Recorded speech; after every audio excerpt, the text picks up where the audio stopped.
pimpinan empat orang ni tidak bertamadun. Tidak ada peradaban dan tidak ada pertamadun. Dia memerintah seperti undang-undang rimba. Kan? Dia ada 6 suara. Dia Kotim 6 suara ni, dia gagalkan mesyuarat di kayu. Kan? Pasal tu dia sibuk pasal minit. Dia main teknikal. Main technicality. Kan? Tapi isu pokok dia bukan isu teknik minit mesyuarat. Takkanlah perpecahan sampai memecat tuanku ni just because of isu minit mesyuarat. Apa isu pokok dia minit mesyuarat tu? Kan?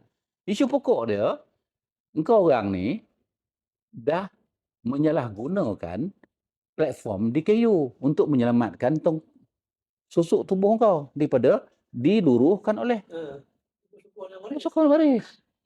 Ini punca dia, masalah dia. Kan? Jadi sekarang ni bagi saya macam Profesor Zarah cakap lah, memang tidak, dia very uncivilized. Dia dah jadi institusi undang di 9 ni, pimpinan 4 orang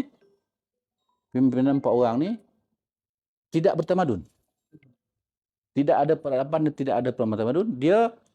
Dia memerintah seperti undang-undang rimba. The jungle of the the rule of the jungle. Ya. Dia buat apa? Tengoklah sekarang ni.